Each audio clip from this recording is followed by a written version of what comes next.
So the hash map. The hash map is very, very quick, very, very powerful, very, very clever, and a little bit fuzzy. Because you may have even heard of this hash code thing, but have you ever seen it in action? So let me give you a little bit of a high level, so at least you've seen it one time in your career if you never come back to it again. So in the tree map, we split the list in half. What if I can do better by doing more than just half? As I said before, if we split up 4 ways, then I can do it 4 times as fast. If I split it 10 ways, I can do it 10 times as fast. And so that's what the hash map is all about.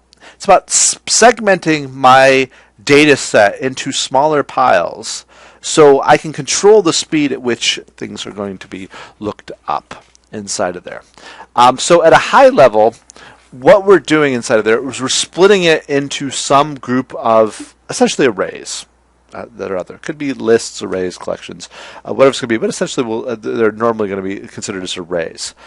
And then I'm going to randomly, not entirely randomly, but mostly randomly, throw things into each of these lists inside of there. So when I search the list, I'm going to search through them brute force, one at a time. Are you in here? But I'm only dealing with a small portion of the data overall. So as I'm throwing more data inside of there, it's not necessarily going to be an even distribution of my list inside of there. You see, we have some of these that have 1, we have one that has none, and then a couple have more, and one has quite a few inside of there. So there's a magic formula that allows us to split it up. The key about this is if I go off and say, do you have Luke inside of there, then I have to jump to the right array and then check that array for Luke. If I go and jump to the middle array that's empty for Luke, then I will falsely tell you, hey, it's not there. But if I do go to the right one, then boom, right there, 1 value. Even the worst case scenario here, then there's 1, 2, 3, 4, 5, 6, 7, 8, 9, 10, 11 values inside of there. The worst case scenario, if I jump to this guy and I'm looking for Jaina, that's 1, 2, 3, 4, 5, 6. My worst case scenario here was n over 2. It's the same as what a tree map was. But for the most part, I'm going to be doing much, much, much quicker inside of my searching. The most important part here is to get that magic formula correct. The groups don't have to be even, but they have to be consistently applied. I have to know that when I look into a group that I'm always going to get the same results out of that. So the way this works then is the hash map object again uses the map.entry. The map.entry is what gets put into each one of these little array slots. And so inside of the array slots, I have the key, which is any object at all, and the value, which is any object at all. Now, this is a little bit of a fib. So when I say the key, there's no need to do any special interface. It doesn't have to be a comparable, or it doesn't have to have a comparator assigned. But it does have to realize a valid hash code method. Okay? And so we'll look at hash code here in just a second, because that's the magic formula. So a hash map has a hash code. Imagine that. Well, what the heck is a hash, and what does it mean to us? The key to, though, is we start with this hash code. And from the hash code, we pick the right list to look through, and then we just straight up one at a time search through that list and say which one are you in, and I return the value from there. So what is this magic hash code? Well, the hash code is just a number, literally just a little numeric code that's inside of there, and it doesn't even matter what that number is. It doesn't matter that if my value is the letter A, that the hash code is greater than or less than or anything else than the other value, which is letter Q.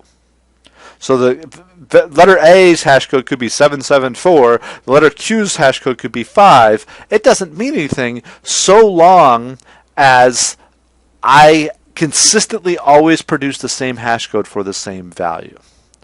So the magic rule of hash codes is as long as the two objects are equal, and when we say equal, it's the dot equals in Java. So the dot equals method is what's saying that two objects are considered to be of equal value based off of the Java logic that makes them equal, which is the method equals. I haven't seen that before. Hopefully you have. Then it's a method from the object class that implements a true or false return when I say, is my object equal to another object? And So you maybe done the equals method before somewhere. What you maybe haven't done is the hashcode method. And so the hashcode method is part of every object as well. It's part of java.lang.object. It's not something you have to import or anything. It's just automatically there. And there's a default implementation which basically returns back an integer code based off the object ID, just when you randomly get created it. So it's by default not going to work. It's not going to do the right thing. But anytime I override the equals method, then I should be overriding the hashcode method. We'll get to a demo of what this looks like. But essentially, when you create a hash code for, let's say, a name, Tony Lowe, what I do is create a hash code for Tony, and I combine it with a hash code for Lowe using a very simple math operation, and then I return it back. And there's actually code that'll generate it for you. I mean, NetBeans has code that'll generate it for you. Eclipse has code that'll generate it for you. The importance is not understanding the math behind the hash code. The importance is understanding the concept behind the hash code, which is I split it up in this big list and I get chunked outside of there. The reason you want to understand that concept is because that means when I have that list, there's no order associated with the objects. They're entirely randomly distributed. So when I loop through them using an iterator, I have no idea what order they're going to come at. They're not alphabetical, they're not numeric, they're not any sort of logic because they're not being compared, they're just being hashed, which is just a random code. Again, if I don't care about the order, hash code is ridiculously fast to look things up in.